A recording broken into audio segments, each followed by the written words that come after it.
Does Mortdog know something we don't? Welcome back to another Alvado video. Now, in today's video, we're going to be watching a game played by Riot Mortdog. Now, who is Riot Mortdog? Did you just ask me that? He's literally that guy. He's the dude. He makes the game. What more is there to say?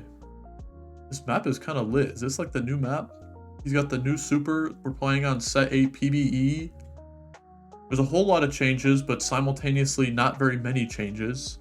But yeah, before we get into this video, where have I been? Well, it's not really where have I been, it's basically where has everyone been? Because Soju hasn't streamed for 9 days. Basically, like every single player has pivoted Val. You know, the person who I learned the most TFT knowledge from and watched the most streams from was Kyun. And the thing is, he streamed like once in the last, like month, and it was to play the new content, and he literally hopped on. And then Soju popped up in his chat after he had like a 5 underground opener, literally the most exciting opener you could get. And then he literally just pivoted Val because they needed a fill. Like it was like stage 3 and he just FF'd and then just started playing Valorant. So yeah, I don't know. I mean, I like a lot of the new sets in PvE. Like, I think Jhin is really cool. I like the Rift Walkers. I mean, Infiniteam is like, it's not the most perfect trait, but it's definitely interesting. I'd say it's probably less interesting than Lagoon, but it's like, it's cool, you know?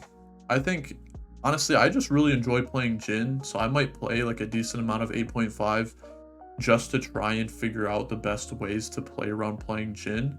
But yeah, I haven't been talking about this game at all. If you are like a newcomer and you watch my videos because you like learning things, and this might be, one of your first new sets, you haven't experienced, a difference in sets or like set launches and stuff like that. Basically, an advice that I have for you is, if you struggle with like learning new units and things like that, there aren't that many new units, but the best way that helps me learn stuff is just figure out kind of like what they do as units. Are they tanks? Are they carries? Are they support units? And one of the best ways you can do to figure that out is either just look them up on like tactics.tools and research what they do, or also when you're playing in game, you can right click them and it'll show you like how much armor they have in MR. And almost every single tank has around like 40 to, like 70 base armor and MR. And then carries often have 15 to 30 armor and MR. So like Morgana is a champion where she's been a tank in the past, and her ability is it's like very supportive, but also could be considered to be like like a tank ability, because this is kind of what she previously used to do. But she is definitely not a tank. She's just purely a support unit. She has like 20 armor and MR. She has 4 range. So yeah, she's definitely not meant to be in the front line. Now, even with all that being said, I actually have seen some people frontline Morgana. I think the new brawler comp is, instead of carrying Morgana, you like reroll Jax and Morgana. And normally you would win the game with like Riven 3, Jax 3, Soraka 2. Now you can win the game with Morgana 3, Jax 3, and then you give your brawler spat to Morgana and frontline Morgana and just make sure that Jax is targeting the same unit that Morgana is targeting. I've seen people do builds like that. Outside of that, there hasn't been any like crazy like comps that have come out of the woodworks. I mean, there's people that put units together that make sense. And there's definitely still like some amount of refining to go. But yeah, let me start talking about this game. So Mortdog started off with like a Gadgettine opener. He's playing around Electro Charge. He just kind of bought the Gadgettine units, and then he's looking to flex into like some duelists or something. And he actually he went for Fawn off of Carousel because why not? Or I mean, he went for Spat off of Carousel because why not? It's PvE, you do whatever you want. And then he just got dropped a Spatula, so he's just able to make a Fawn there. And it looks like he's making Ginsu and Hextech Gunblade, and he's going to be playing around TF. Now it's, TF is one of these new units where they're both a duelist and a spellslinger. And to give you some insider information, Mortdog was talking about how he thinks Laser Core and duelists are overtuned. And so like the new way to play around duelists is to play, just 6 duelist with Twisted Fate carry. And since it's a backline carry that's a 4 cost, it just does a lot of damage. You give it 3 items, it's like almost always good enough. And so, yeah, I mean, he just said it was strong. Obviously, it doesn't really matter because it's PvE. Also, you might notice that they did rework Star Guardian to be 2468 instead of 369, which is actually huge because a lot of the Star Guardians you just don't even consider buying or putting in because you can never fit 3.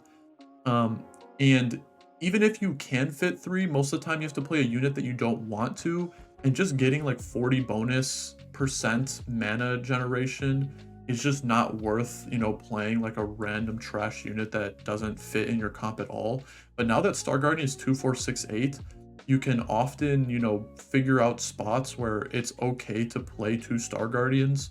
Like just thinking about late game boards, Echo plus Syndra, that's it. That's all you need. And then they both get the Star Guardian 2 buff, which is just very powerful.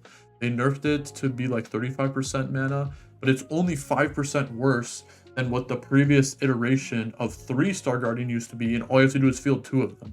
So it's, yeah, I mean, the trait is obviously going to be very strong as a 2-piece, and, Echo Nyla, Syndra, Nico, or Nico Lux, or Nico Echo. Like, there's going to be so many 2-pieces that are just going to be strong in random comps. But yeah, let's get back to talking about Twisted Fate. Half the reason why he wants to be playing Twisted Fate is because, I mean, just look at his items. Ginsu, Gunblade, Shiv, those are very strong Twisted Fate items, and they work much better on Twisted Fate than they do on Nico. So even though he has this kind of like Star Guardian, Spellslinger opener, and I only say that because he has, this Annie 2, and then he was able to get a Nyla 2. And, most of the reason when you're trying to figure out whether or not you should be playing around Spellslingers or like Star Guardians or something like that is if you're hitting these like impactful frontline units. Because for most of the comp is basically just making sure that your frontline is stable, because it's hard to find very powerful frontline units in comps like these. In almost every single other comp, you can always just play, Rammus and Cho'Gath, or, 2-star 4-cost units, like 2-star Aatrox is now in this set, 2-star Garen, 2-star Sejuani. They removed Sejuani, but like in previous sets, you could basically just always count on that unit to do something. But those, like in comps where you're trying to play around like Spellslingers or Star Guardians, you need these specific frontliners, because if you don't have those, then your comp just falls apart. And if you don't have them and you try and play around like Cho'Gath or Rammus in the first place, well, guess what? You don't have, enough traits for it to even make sense to be playing the units that you want to play. Okay, so we can see he was able to get a Kaisa 2 here, and he has salvage bins, so all of his items, kind of get remade. But he basically essentially makes, the exact same items that he wanted anyways. He's probably going to make this Shiv. Okay, he's not going to make the Shiv. Mortdog obviously knows exactly what he's doing, but he's not going to like sweat every single interaction. He likes to play the game for fun. He likes to chill. So you might see him not doing like as many things as, you're used to when you see these challenger players that I like commentate games for. He doesn't really like change his positioning all that much. He's basically like you guys, where, just just hard stuck gold, hard stuck plat, because you just don't move your board around. But I mean, you guys are playing for fun too, right? So it's like, it's chill. But yeah, he gets anti-up, which is Twisted Fate's carry hero augment, which I'm almost certain is far worse than his support augment. It has something to do with like, I mean, you can go back and read it, but it's like whenever he throws X amount of cards, he gets like gold. So you can see he like generates gold here. So I mean, I guess if you have, a very strong front line and you have perfect Twisted Fate items, okay, maybe I'm dumb. Holy crap, what the heck? How much gold is this? 40, he went from 41 to 55, 14 gold in one round. Okay, did they buff this? I actually am not sure. That seemed like a lot of gold. Okay. But yeah, I mean, he wanted to play this anyways because, like I said, he had good items for it. And he's playing around this Annie, and since Twisted Fate is a, spell slinger unit, it makes sense for him to be able to play this line. Now, he could have played like a Nico line, but like I said, the reason why he's playing this line, because he has the spell slingers in, and then he also has items for Twisted Fate, not necessarily items for Nico. And then also another thing to note is that Ox Force got reworked to just purely give defensive stats. So I don't know if he's going to hover over it, but I'm pretty sure 2 Ox Force, they nerfed it to only give like 10 armor and MR, which is like pretty pitiful, but the trait at like 2 piece is also just like very strong, and almost all the Ox Force units are frontline units. So they benefit heavily from the trait. I think at 2, it was just like too strong. And then 4 Ox Force gives, I believe, 30 armor and MR, which again is like not that much, but at the same time, most of the Ox Force units are just really strong, and they're really good at stalling anyways because you still get, the Ox Force invulnerability when they reach 1 HP. And then it also, in situations where they're reaching this 1 HP mark and then they're healing back up, it can just be like a terror trying to get through these Ox Force units because they don't get attack speed anymore, they just get defensive stats. So they're extremely well at doing their job, which is just stalling and tanking and stuff like that. Also, getting a +1 Ox Force spat is like always very powerful because you can just give it to units like Echo, you can give it to units like Aatrox, anything that you want to be slightly more tankier, you just give an Ox Force spat to, and it's essentially just like a very powerful tank item. At 4, it's basically comparable as like a normal item. And then but it's like more so because it's easier to get to 4 Ox Force if you have the spat. Like if you have to, play Fiora and Annie on your board, then normally it's not worth it. Now in this spot, he's playing, Twisted Fate. So he doesn't care to have Fiora on his board. He also has a Fawn. So it's like he can kind of play whatever he wants. But yeah, Fiora gives Twisted Fate Duelist, right?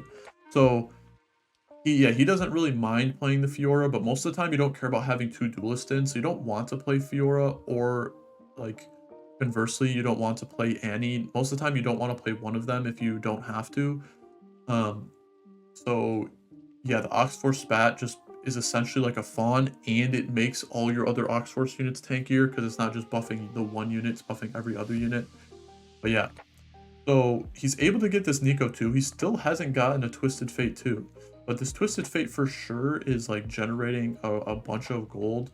I don't think I finished the explanation of how this augment works. But yeah, you just like, I mean, you can kind of see how it works, right? He's just gaining gold over time, basically. And, the longer he lasts, the more gold you're going to get. Goes ahead and sells Urgot there. He's probably going to be wanting to go level 9. You can see that basically his entire board is upgraded except for this Twisted Fate. He's okay. He has Sunny Janna.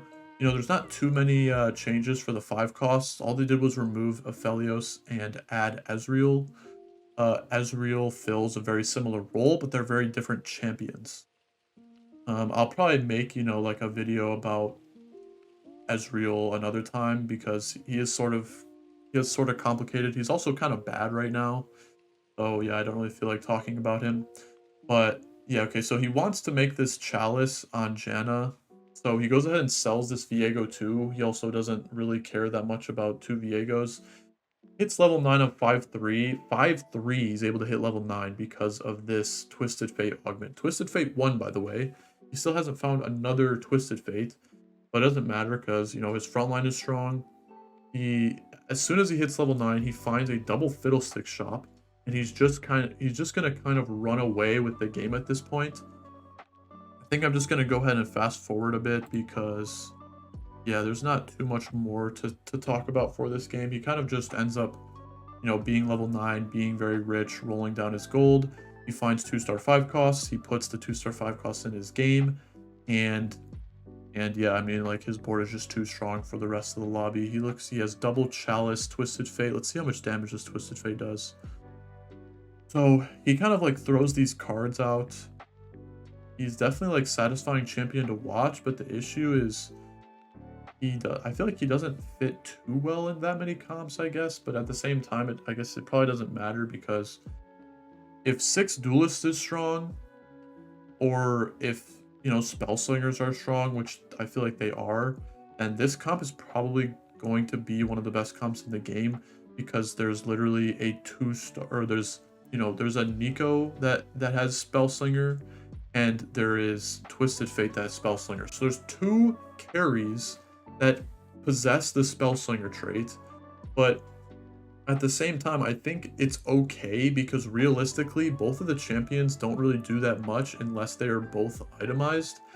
Like the issue with Talia last set is that often, you know, you just wouldn't have enough damage because it's too difficult, or like you can't necessarily just depend on only Talia to be doing the carrying. You kind of needed to, you know, do damage in other places, but simultaneously, all she basically was a trait bot.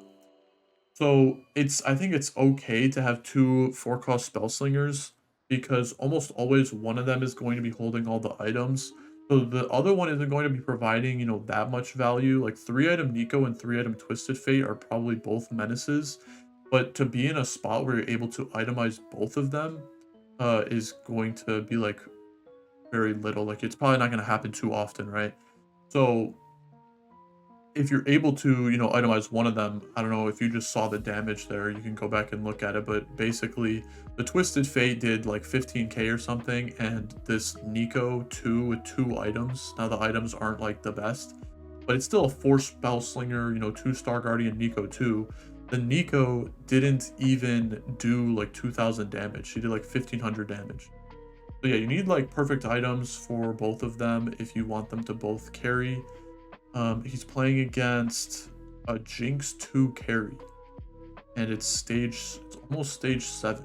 Oh, it's because it's Gnar. Okay, never mind, I'm stupid. He's playing Gnar, Gnar Alistar reroll. Gnar 3, Alistar 3. You know, I had pretty low hopes for this Gnar unit because in past sets, Gnar has always been very difficult to turn into a carry. There's been a 3-cost Gnar and a 2-cost Gnar, and they've done very different things. Like Jade Gnar did like a CC thing and wasn't really a carry, but like he could often do like lots of damage. Also, we can see here Twisted Fate 3, and he's rolling for Fiddle 3, but he's not going to hit. But it doesn't matter because he's got Twisted Fate 3. So let's slow this down and let's watch this entire fight. But yeah, you can see his opponent has Gnar 3. This Gnar, basically what I'm trying to say is like this Gnar actually, I don't know, he's pretty interesting. He does like AoE damage, so it helps, and his targeting isn't as wonky as like Socialite Gnar was. Socialite Gnar, he like threw a boulder, and the boulder would just like, you know, hit like random units sometimes. It wouldn't always hit like the correct targets. But yeah, this Gnar I think is actually, you know, something like a unit that can be carryable under the right circumstances. Maybe you have Battle Mage, maybe you have Gadgeting Crest and you duo carry, you know, like someone else. Like you put tank items on Shen, damage items on Gnar, whatever. But yeah, lots of cool units, lots of cool interactions. I thought that game was cool, so I just wanted to share with you guys. I am going to be back to daily uploading when the set comes out. And also, part of the reason why I've been gone is because I've been working on a few things. Hopefully they come out soon. Like the video if you liked it, and I'll see you in the next one.